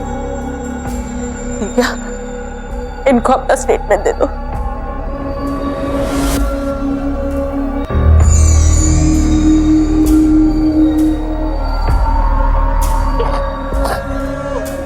ठाकुर साहब, उन लोगों को सबक सिखाने के लिए दिव्या का स्टेटमेंट बहुत जरूरी है, क्योंकि ये मॉलेस्टेशन का मामला है, रेप का नहीं। स्टेटमेंट के बिना हम कुछ नहीं कर सकते। अभी बच्ची ट्रॉमा में है, जैसे ही बोलने की हालत में आए हमें फोन कीजिए। राजेश, वक्त आ गया है कि छात्र संघ के इस उभरते हुए नेता के पर कतर दिए जाएं। सर आप निश्चिंत रहिए, इस उभरते हुए नेता की मैं बहुत अच्छी तरह खातिरदारी करूंगा। मतलब वर्दी है, पावर है, तो कुछ भी करेंगे आप लोग? किसी को भी उठा लेंगे क्या? वर्दी और पावर के साथ साथ एक और चीज है हमारे अंदर, जिससे तुम लोग दूर दूर तक वाकिफ नहीं हो, और वो है जिम्मेदारी। जितने दिन हो सके ना अपनी खैर मना लो तुम लोग, क्योंकि जैसे ही दिव्या ने मुंह खोला तो कॉलेज में रैगिंग करने और उसके साथ छेड़खानी करने के जुर्म में इतने साल के लिए अंदर डालूंगा ना तुम लोगों को कि बाहर आते आते आधी उम्र कब बीत जाएगी पता भी नहीं चलेगा। और इस केस में ऊपर वाले की मार देखो, तुम लोगों की उम्र भी 18+, बचने का कोई चांस नहीं।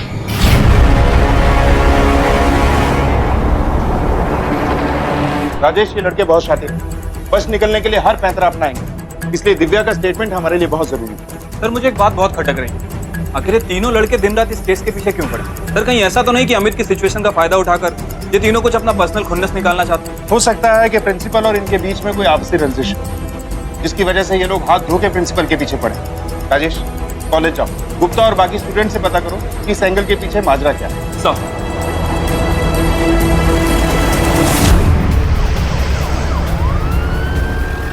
सर ये देव वगैरह स्टूडेंट नहीं बल्कि कॉलेज के चोर उचक्के लगते हैं। कई बार कॉलेज में फेल भी हो चुका है ये देव, और प्रिंसिपल सर के तो नाम से भी चिढ़ता था और हमेशा मैथ्स में फेल होता था। इस साल तो इसकी हिम्मत इतनी बढ़ गई कि सीधा प्रिंसिपल साहब को धमकी देके आया, कहने लगा कि पास करना पड़ेगा। लेकिन प्रिंसिपल सर ने इसके मुंह पे साफ बोला कि पास या फेल सिर्फ मेरिट पे होता है। Thank you. सर राघव और अमित दोनों को देव और उसका ग्रुप नापसंद करता था।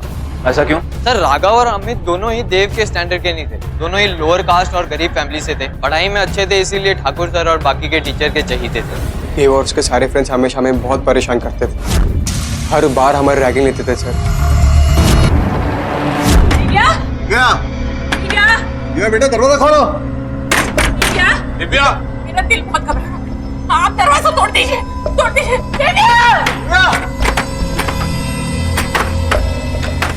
राजेश, बॉडी को पोस्टमार्टम के लिए भेजो। मेरी दिव्या को छोड़ो, छोड़ो मेरी दिव्या को।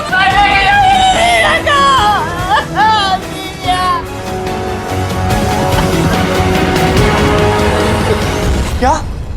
दिव्या? कैसी करनी वैसी भरती। उस ठाकुर ने मेरे बेटे के साथ बुरा किया ना, आज उसकी बेटी नहीं रही। माँ बस कर, इन सब के पीछे उस बेचारे का दोस्त था। अरे बेटा, यही संसार का नियम है, जो जैसा बोता है ना वैसा ही उसको मिलता है और वो करता है। मैं जा रहा हूँ। अमित, तू कहाँ जा रहा है यार? मैं जानता हूँ भाई सैड न्यूज़ है, पर तू इतना क्यों सोच रहा है? तू छोड़ मुझे। अमित रुकना यार, अमित।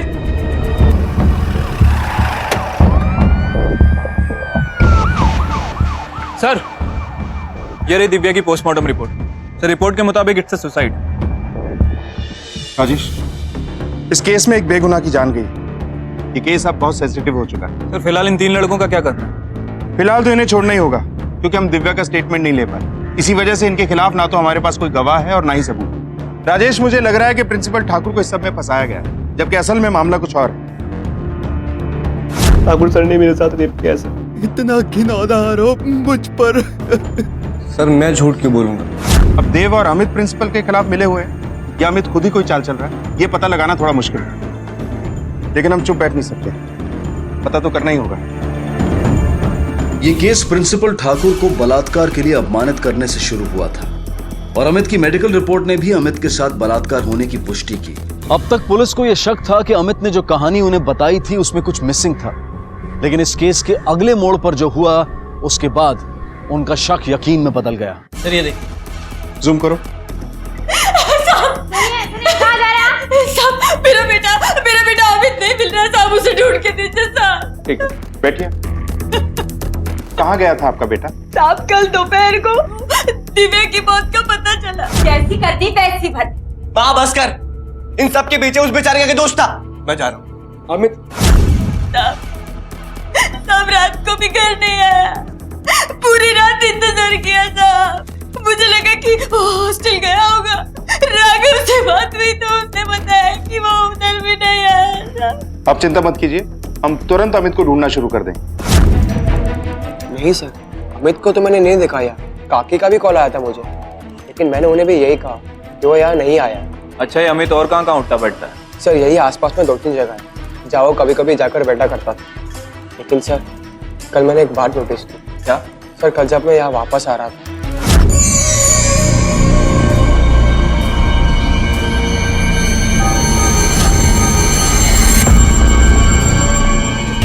मैंने आज तक उसे हॉस्टल एरिया में नहीं देखा और कल वो हॉस्टल एरिया में था। और सर उसे देख के कोई भी बता सकता था कि वो काफी टेंशन में था। हाँ सर, मैं बस घूम रहा था। और उसमें क्या गलत है? इससे पहले कभी हॉस्टल एरिया में घूमने का मन नहीं हुआ तुम्हारा, या कल कुछ खास था? अरे इसमें कौन सी बड़ी बात है, पास में ही है, टहलते टहलते चला गया। आदित्य, तुमने अभी अभी अपनी बहन को खोया है। तुम्हारे पिता पे एक घिनौना इल्जाम है। तुम्हारी जगह किसी भी घर का कोई भी लड़का होता, उसका खून खौलता, ये जाहिर सी बात है। सर ये वक्त गुस्सा दिखाने का नहीं, फैमिली को सपोर्ट करने का। और मुझे पता है कि आप मुझसे क्या पूछना चाहते हैं, लेकिन सर मैं कभी किसी गलत चीज में इन्वॉल्व नहीं हो सकता, ठीक अपने पापा की तरह। सर अब मैं जाऊं? जाओ। सर इस लड़के के दिल में कुछ और है, दिमाग में कुछ और चेहरे पे कुछ और। गुस्सा बहुत है सर इसके अंदर। राजेश, अमित की फोटो आसपास के सारे एरिया में सर्कुलेट करो, उसे ढूंढना बहुत जरूरी है। और ये लड़का आदित्य, गहरी छानबीन करो इसके बारे में। सर मैंने अमित के फोन रिकॉर्ड्स और ट्रायंगुलेशन रिकॉर्ड्स दोनों ही मंगवा लिए। राघव की बताई हुई जगह पर हमारी टीम अमित को सर्च कर रही है। गुड।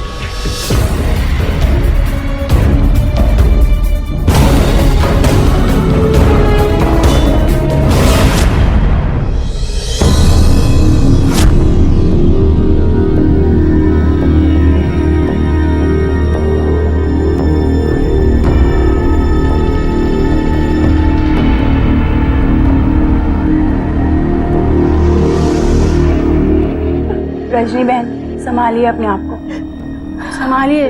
मेरी बेटी के चौथे पर कोई भी नहीं आया, कोई भी नहीं आया। ए ठाकुर, छुप के कहाँ बैठा है? बाहर निकल। मेरे बेटी को कहाँ छुपा के रखा है?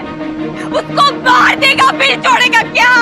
अरे आरे बाहर, छुप के क्यों बैठा है? कहाँ छुप के बैठा है? आरे सामने। मेरा बेटा कहाँ है? हमसे क्यों पूछ रही हो? वो यहाँ क्यों आएगा? मुझे कुछ नहीं पता। मेरे पास न सिर्फ मेरा अमित, मुझे मेरा बेटा चाहिए अभी इसी वक्त, समझा? अच्छा, तो आप गरीब हैं, आपके पास बेटा है, तो मेरी बेटी की कोई हिम्मत नहीं? मैंने मेरी बेटी को खोया है, लेकिन मैं एक मां होने के नाते तुम्हें दुआ ही दूंगी कि तुम्हें तुम्हारा बेटा सही सलामत वापस मिल जाए। और वहां तो सब कुछ सच होता है।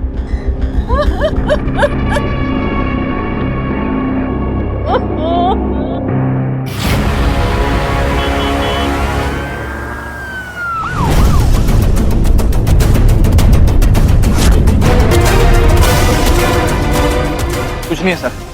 ठीक है, आसपास के एरिया की अच्छे से तलाशी लो और बॉडी को पोस्टमार्टम के लिए भेजो। सब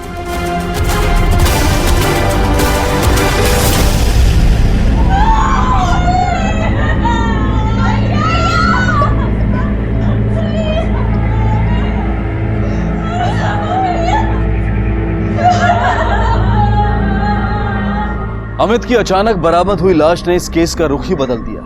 क्या पुलिस का शक सही था कि अमित उनसे कुछ छिपा रहा था?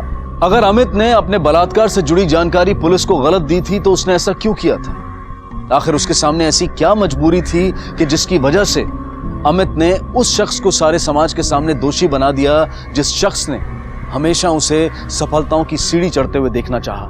कहीं ऐसा तो नहीं था कि अमित ने अपनी गलती को सुधारने के बारे में सोचा हो और यही ख्याल उसकी मौत की वजह बन गया? सर, ये रही अमित की पोस्टमार्टम रिपोर्ट। सर, रिपोर्ट के हिसाब से अमित के सर पर किसी भारी पत्थर से वार किया गया था। राजेश, मुझे इस केस के सारे सस्पेक्ट के कॉल डिटेल्स चाहिए। आदित्य, प्रिंसिपल, देव और देव के सारे दोस्त, एक एक पे नजर रखो। सर, आदित्य के कॉल रिकॉर्ड्स मैंने ऑलरेडी मंगवा ली। सर, ये रहे आदित्य के कॉल रिकॉर्ड और लोकेशन डिटेल। ठीक है, तुम जाओ।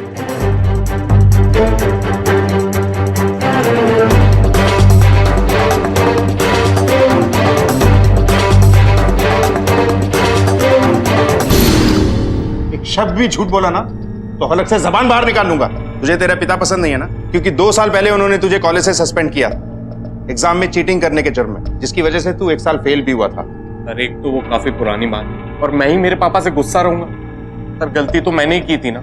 अच्छा, तो पिछले 2 महीने से अमित के साथ मिलकर कौन से सम सॉल्व कर रहा है तू?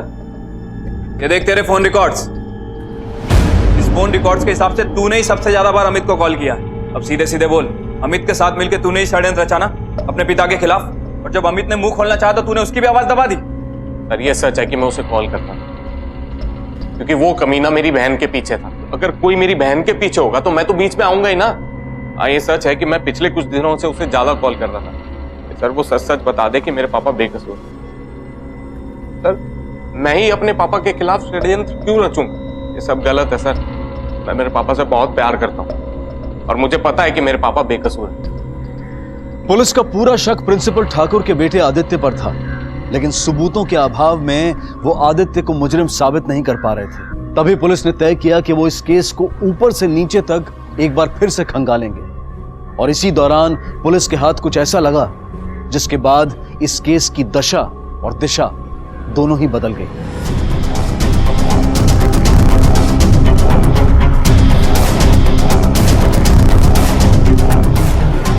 राजेश, इस केस में कुछ तो ऐसा है जो हमारी नजरों के सामने आके भी बच के निकल जा रहा है। हमने हर किसी से अच्छे से बात की, प्रिंसिपल, आदित्य, राघव, रजनी और ये देव।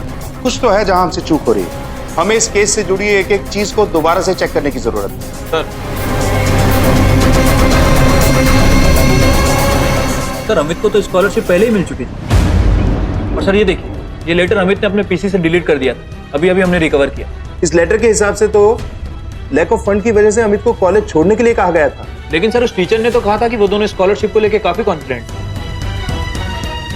राजेश, मुझे लगता है रेप के बाद अमित को स्कॉलरशिप दिया गया। उस प्रिंसिपल ठाकुर को उठा के लाओ। वक्त आ गया है कि इस केस से जुड़े सवाल जवाब को अब वो सॉल्व करें। आप तो बड़े छुपे रुस्तम निकले। रेप भी किया और वादे के हिसाब से अमित को स्कॉलरशिप भी दे दिया। स्कॉलरशिप? मैंने कब अमित को स्कॉलरशिप दिया? राजेश, पता करो कि अगर ये स्कॉलरशिप ठाकुर ने इशू नहीं किया तो ये इशू किया किसने? सर, मैंने पता किया और एक सरप्राइजिंग बात सामने आई है। सर, अमित के साथ साथ राघव को भी स्कॉलरशिप इशू किया गया। और सर, ये स्कॉलरशिप उसी दिन इशू किया गया था जिस दिन देव और उसके ग्रुप ने प्रिंसिपल के साथ पब्लिकली बदतमीजी की। लेकिन उस दिन प्रिंसिपल ठाकुर ने ये स्कॉलरशिप साइन कैसे की? सर, ठाकुर ने साइन किया ही नहीं। तो फिर किसने साइन? राघव, तुम्हें और अमित दोनों को स्कॉलरशिप इशू हुआ था, पर ये स्कॉलरशिप तुम्हारे प्रिंसिपल ठाकुर ने नहीं, किसी और ने इशू किया था। सच हम तुम्हारे मुंह से सुनना चाहते हैं। सर, शायद जो ठाकुर सर ने अमित के साथ किया था। राघव, मैं तुम्हें बता दूं कि ये कोई कॉलेज का एग्जाम नहीं है जहां गलत आंसर देने पे नंबर माइनस होते हैं। ये पुलिस स्टेशन है। यहाँ जो गलत जवाब देता है हम उसकी जिंदगी के दिन माइनस कर देते हैं। तो जो बोलना सोच समझ कर बोलना। सर, उस रात जब अमित वापस आया रात को, देख, जब तक तू मुझे सच नहीं बताएगा मैं लाइट ऑफ नहीं करूंगा। अमित यार, क्या हुआ है? अमित, ये निशान भाई, क्या हुआ तुझे? बोलना यार। मेरे साथ रेप हुआ। क्या? अमित इस बारे में प्रिंसिपल सर को कंप्लेन करना चाहता था, पर जब हम गए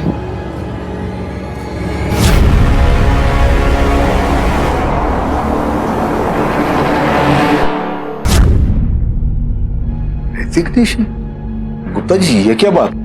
आप तो भली भांति जानते कि मेरा कोई कसूर नहीं है। ठाकुर जी, मुझे 100% नहीं बल्कि 1000% आप पर विश्वास है, लेकिन अब ये बोर्ड की डिमांड है। अब एक छोटी सी डिमांड कानून की भी है गुप्ता, तुझे अरेस्ट करने की डिमांड। भूल गया, जो किसी और के लिए जाल बुनता है उसमें वो खुद ही फंस जाता है। ले चलो इसे। सर मैंने क्या किया है? लॉकअप में बताया। सर बताओ।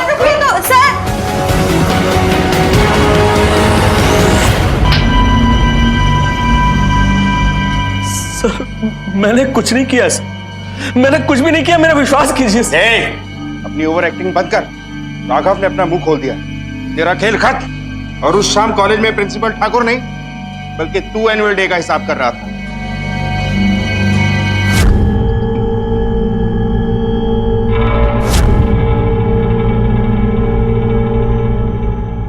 क्या बात है?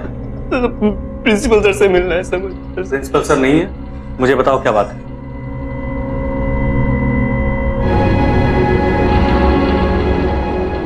सर मेरे साथ रेप हुआ है सर। ठाकुर सर नहीं किया है ना तुम्हारे साथ रेप? नहीं सर।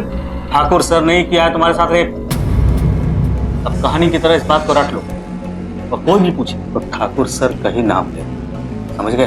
सर बस ठाकुर सर तो सब बहुत अच्छे सर, उनका नाम सर। अपना घर बनाना है या नहीं? तुम अपना स्कॉलरशिप ले लो और मैं प्रिंसिपल की पोस्ट। मेरी सालों से इच्छा थी कि मैं प्रिंसिपल बन, लेकिन उस ठाकुर ने उस कुर्सी को कभी छोड़ा ही नहीं और उसे उस कुर्सी से हटाने का यही एक रास्ता दिखा मुझे सर। तेरे इस लालच ने दो जिंदगियों को बर्बाद कर दिया।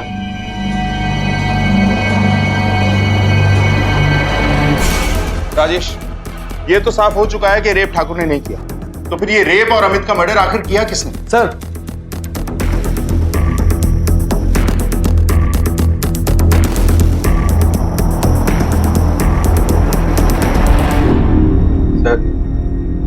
दिव्या की मौत की खबर सुनकर अमित पूरी तरह से टूट चुका था। जैसी करनी वैसी भरी। माँ बस कर, इन सब के पीछे उस बेचारे का दोस्त था। मैं जा रहा हूं। अमित, मैंने उसका पीछा किया। अमित, तू यहाँ क्या कर रहा है? घर जा, काके परेशान हो रहे तेरे लिए। दिव्या की जान मेरी वजह से गई है ना। मैं झूठ बोलता ना ठाकुर सर की फैमिली को ये सब झेलना पड़ता। मैं अब इस झूठ के साथ नहीं जीना चाहता। मैं जा रहा हूँ सबको सच बताने। अमित, तू पागल हो गया क्या? अपना स्कॉलरशिप आ चुका है। भाई इतना सब कुछ सह लिया, थोड़ा और सह ले, उसके बाद जिंदगी में हमें कोई नहीं रोक सकता। राघव, अब मैं नहीं सह सकता। मैं सबको सच बताकर प्रायश्चित करना चाहता हूँ। भाई तेरे चक्कर में मैं फंस जाऊंगा यार। Raghav, I am sorry. मैं पुलिस को सब सच बताने जा रहा हूँ। और सर, मैंने उसके लाश को नाले में फेंक दिया। मैं उसको नहीं मारना चाहता था, दोस्त था वो मेरा, पर मैं क्या करता सर? इतने बड़े मौके को कैसे जाने देता मैं? सर रेप उसका हुआ, गेम गुप्ता सर खेल रहे थे, इस सबके बीच मैं क्यों फंसूं? बड़ी मुश्किल से स्कॉलरशिप मिला था मुझे। घर वालों की बड़ी उम्मीदें थी मुझसे, बहुत खुश थे वो सर। मैंने हमेशा अमित का साथ दिया, एक अच्छे दोस्त के नाते। दोस्त नहीं, दुश्मन था तू अमित का। इतनी छोटी सी उम्र में इतना बड़ा खेल खेल गया, बिना मेरिट के स्कॉलरशिप ले रहा था। तू भूल गया शायद कि गलत नियत से किया गया हर काम गलत मंजिल तक लेके जाता है। अब तो किसी बड़ी यूनिवर्सिटी में नहीं बल्कि जिंदगी भर जेल में सड़ेगा। अब सच सच बोल के अमित के साथ रेप किसने किया था? किसके गुनाह पे पर्दा डाल रहा है तू?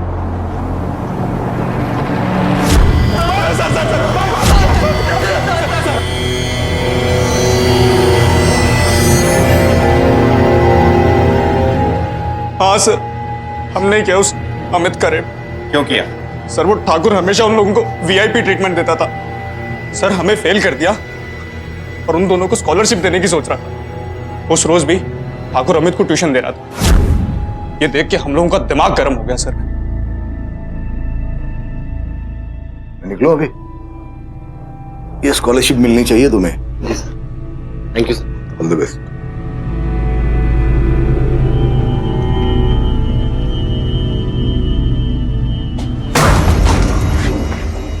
क्या रे अमित, दिया क्या ठाकुर सर ने? अरे ट्यूशन, मैथ्स ही पढ़ाता ना ठाकुर तुझे। अरे देव, परसों वो वीडियो देखा था ना हमने, एक लड़का है दूसरे लड़के के साथ में।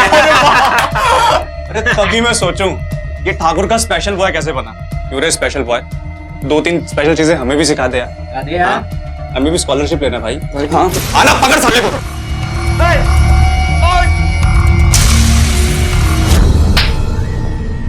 तुम लोगों के एक जुर्म ने 2-2 जिंदगियां ली, 2-2 परिवारों की खुशियों को हमेशा हमेशा के लिए खत्म कर दिया।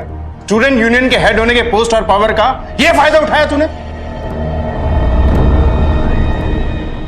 देव ने अपने स्टूडेंट यूनियन हेड होने का गलत फायदा उठाया था। वहीं दूसरी तरफ वाइस प्रिंसिपल गुप्ता ने सिर्फ एक पद को पाने के लिए जो षड्यंत्र रचा था वो बेहद घिनौना था। अमित और राघव ने प्रिंसिपल ठाकुर के भरोसे का गलत फायदा उठाया। उन्होंने एक अच्छी जिंदगी के बारे में तो सोचा, लेकिन उस जिंदगी की नींव का पहला पत्थर ही जुर्म का पत्थर था। प्रिंसिपल ठाकुर और उनके परिवार को उनकी खोई हुई इज्जत तो वापस मिल गई, लेकिन जो मानसिक क्षति उन्हें पहुंची उसे भरने में शायद वक्त लगेगा। उमा ने अपना बच्चा खो दिया। इस हादसे ने हमारे समाज से एक अच्छे स्टूडेंट को छीन लिया, और एक ऐसी बच्ची अब इस दुनिया में नहीं है जिसका सपना ही बड़े होकर डॉक्टर बनना था और दूसरों का दुख दूर करना था। क्या सच में अपने मन पर काबू रखकर एक आसान सी जिंदगी जीना इतना मुश्किल है? सोचिएगा जरूर। इसी विचार के साथ अब मैं अनूप सोनी आपसे विदा लेता हूं। फिर मुलाकात होगी अगले एपिसोड में एक और चौंका देने वाले केस के साथ। तब तक अपना और अपने परिवार का ख्याल रखें और देखते रहें क्राइम पेट्रोल डायल 100। सबक एक को सीख हम सबको। जय हिंद। क्राइम पेट्रोल्स के और भी दिलचस्प कहानी देखने के लिए हमारे चैनल को सब्सक्राइब करें और बेल आइकॉन दबाना न भूलें।